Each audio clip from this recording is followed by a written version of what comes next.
One, go. Hi, everybody. Dale Pinkert here at TradeGate Hub, sponsored by TradeView Markets. I have Jared Dillian with me here today, author of Daily Dirty Naps. And that's a newsletter, right, Jared? Yeah, it's the Daily Dirt Nap. Okay. And let me ask you, how did you come up with that name and what does it mean? I take naps. I don't know if it's a dirt nap or Well, not. I used to be local on the floor of the P-Coast Options Exchange back Okay. a long time ago. Yeah. And that was dirt nap was like a big word on the floor at the time. So that's where I What's it mean? What's it mean? I mean, it means death. It means to die. And okay. I started my career in a bear market, basically. I started working on Wall Street in November of 1999, so right before the top of the dot-com bubble. Okay. So I experienced one crash, and then I experienced, obviously, the financial crisis in 2008 when I was at Lehman. Yeah, I was going to ask you about that. I saw that in your stream. That happened to be, you said one of the best experiences you ever had. Must have been felt like quite a loss when it went away. Sounded like you were in an environment with people that you were collaborating with and really enjoyed it. And then, all that toxic stuff happened and you guys took the hit. Yeah, I did enjoy it. It was a really great place to work. I was happy to leave at the end. Okay. I was it was a very stressful job. It was a tough job. So I was running the ETF desk at the time. Okay.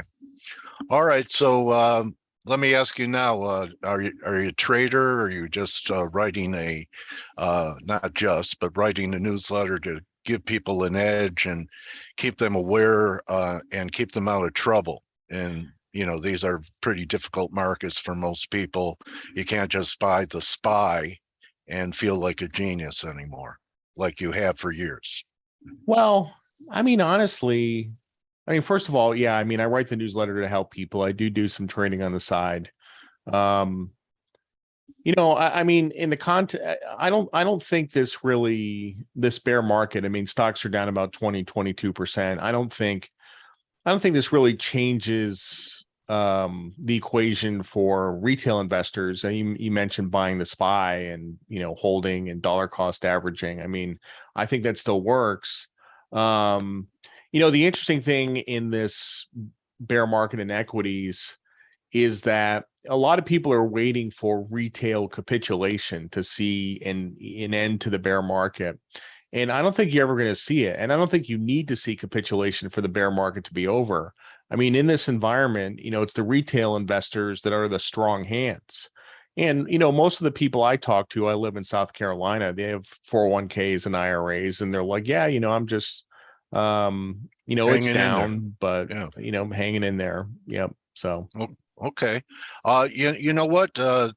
It has changed with Reddit and retail traders. When I first started, you fade retail, right? They're the bag holders. They're not the bag holders anymore. Retail can be right. And I think that's a very valid point. Plus the capitulation. Look at this range in the VIX, Jared. Have you ever seen it be so range bound, especially with the kind of bear market that we never got a reading over 35 in the last year? Yeah, this bear market, if you look at volatility, it's really similar to what happened when the dot-com bubble blew up. From 2000 to 2002, it was the same thing. You never saw the VIX get much above 30. You had a spike in volatility at the bottom in July of 2002, where the VIX got to 40, and that was the bottom. But you never it was a very similar bear market in terms of volatility. It never got that high. Interesting. Okay, so when you look at the market, are you in the camp now that the game of Fang and MAGA is over? And when the next cycle to the upside begins, there'll be different leadership. Oh yeah, the old game is dead. We're already seeing that. That's for sure happening. the mega cap tech stocks, I mean, that trade is busted. It won't work again for another 10 years. Where Okay. we're seeing a lot of leadership now was in industrials, which, even if you just look in the indices, like the Dow has Right. been way outperforming the S&P and the NASDAQ. The Dow is industrials. I mean, with a couple of exceptions, it has Salesforce and a couple of other tech stocks, but it's basically an industrial index. If you want to look at XLI has been the strongest performing sector over the last couple of weeks. So that's where you've seen the change in leadership. Yeah, that actually smells of a recovery, right? I Yeah. mean that the market's looking ahead while everyone is worried about a recession next year. The market's already looking ahead through it. Is that what Oh, you think these stocks? absolutely. And it was the same thing in 2003. In 2003, when, after the bear market ended and stocks started to go up, it wasn't the tech stocks, it was US Steel and Phelps Dodge and Cleveland Right. Cliffs and these basic materials and hard industrial stocks. So, I mean, that leadership totally changed. Any view on the miners? Gold's been a real poor performer. The miners have been probably as bad or worse. I mean, here's Newmont. Any view? Here's GDX. Do you think Yeah, I that mean, these are offering value here? no, I mean it's a lot of value. I mean, these are incredibly cheap stocks. Right, Newmont went down 60% in 4 months, right. just on nothing. Yeah, I mean, look, they're kind of hanging around the lows. They're not really making new lows. I mean, I think if you just average into a position here, I think in 2 or 3 years, you'd probably be pretty happy. So it just Okay, takes a lot of patience. okay. Um, Let me ask you this.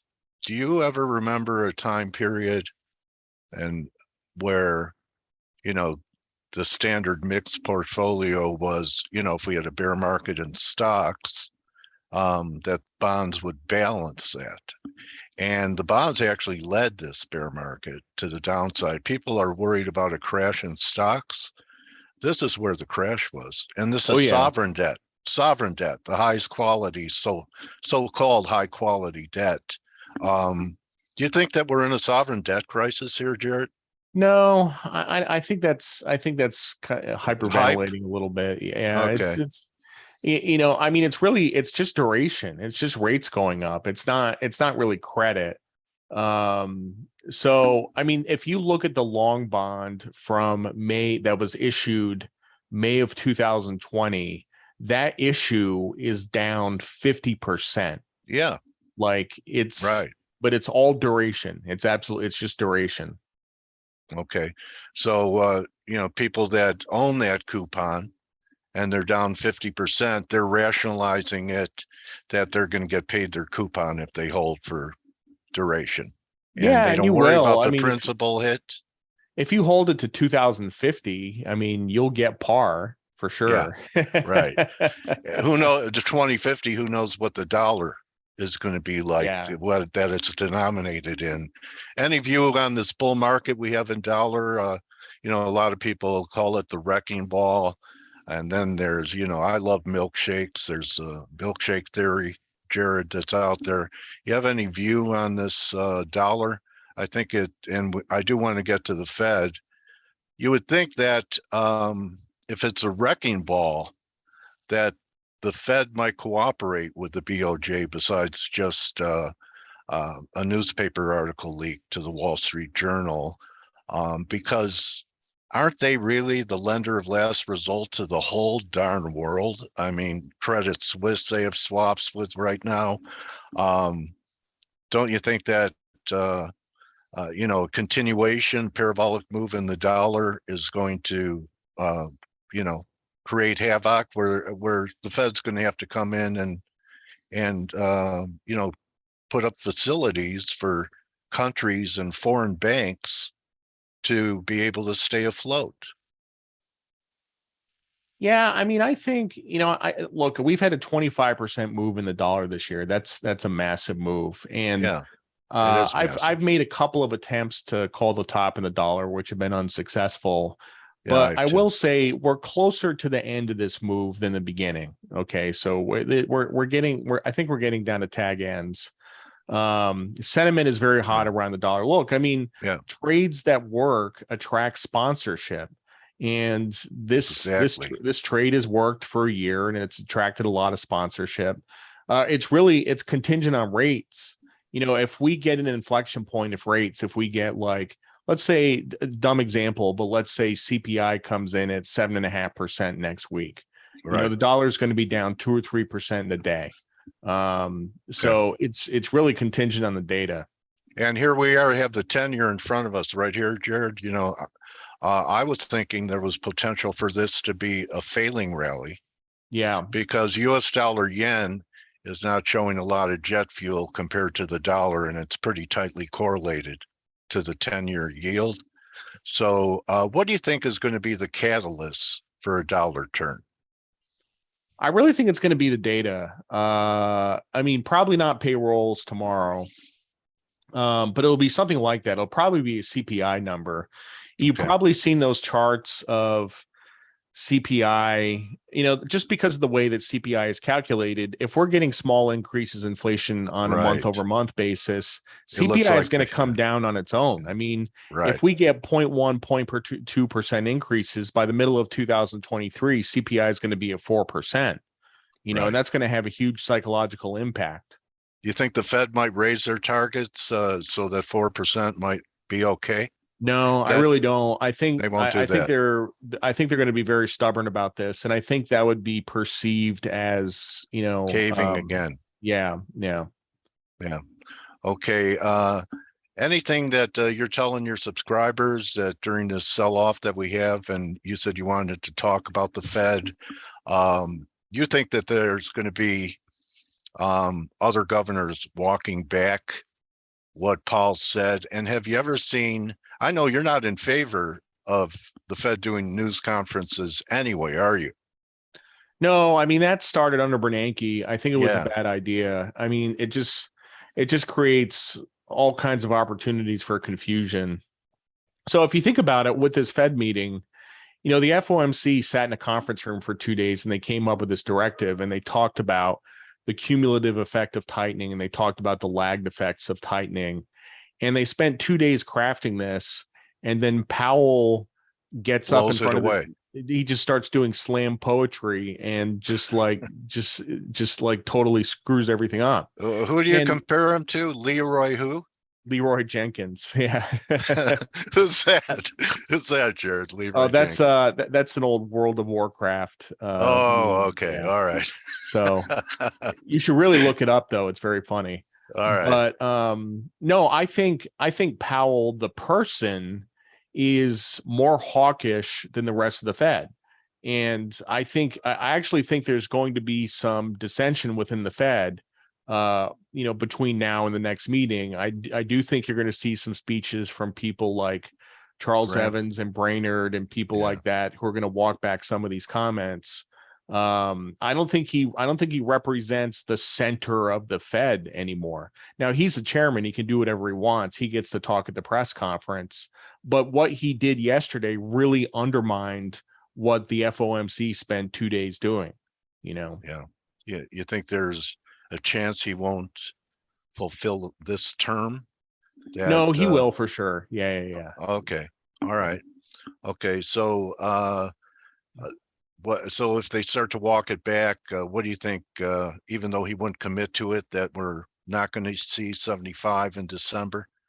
That we're, especially if we get some of that good data like you're Well, talking about, the I CPI? mean, I think that you know, I think the directive on its own pretty much said very clearly that you're not going to see 75 in December. I think that's what the directive said. You Hmm. know, I mean, really what Powell said is that it's very premature to be talking about a pause. And a pause Yeah. is zero. A pause is not raising rates at all. Right. So, you know, I mean, this in some sense, he didn't really say anything new because we knew we were going to get a rate hike in December and we were probably going to get one in February. So to say that it's premature, I mean, he wasn't really saying anything that hasn't already been said. And the market reaction, because they keep saying people are hopium. A pause would be not pumping the brakes as hard as you are. You know, you're on ice, you have to pump the brakes. You would ease up on braking. Yeah. You could Yeah. still brake, but not brake hard, so Yeah. where you're putting it to the floor. I do right? think we'll get 50 basis points in December. I do. Okay. All right. And anything else that you want to talk about today that's on your No, mind? no, nothing on my agenda. Okay. Thanks for bringing me on. I Well, I want to always love show coming on. your Yeah. page here, and this So is where you could go ahead. so Jared. so this is my website.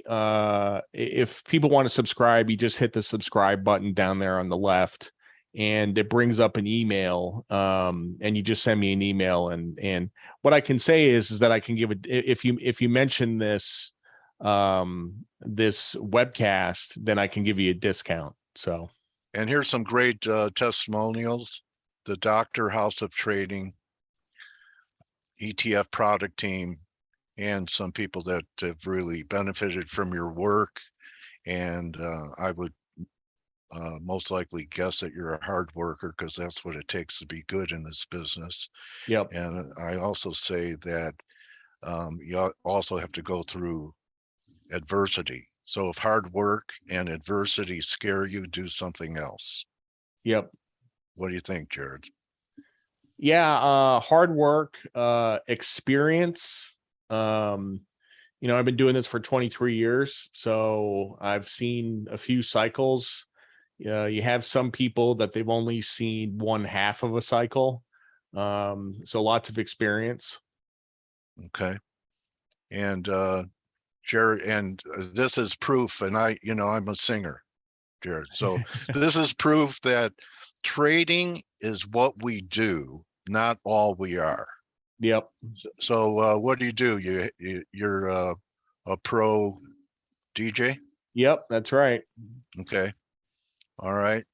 So be nice to have some music in the background, but I will say this, that it was great rapping with you. Thank you. Thank You you. know, really appreciate your time, Jared, and rooting for you, and wish you all the success with Daily Dirty Nap. Yeah, and good luck to all your subscribers. These are tough markets, so if let me put it this way, lots of people are down this year. I'm down this year, you know what I mean? I think I'm outperforming the market, but I'm still down, and it's a tough environment, and things will get better, and perhaps soon. So A good question I tell people to ask themselves when they're in a losing position or a winning position: pretend that you're flat right now. What would you do? Would you sell? Would you buy? And if your answer is you wouldn't sell down here, then just say, well, I should be looking for buying opportunities. So yep. sometimes we have to pretend we're flat to take the next trade, instead of dwelling on what we already have, right, bro? Yep. Opportunity loss. So Jared Dillian, thank you, buddy.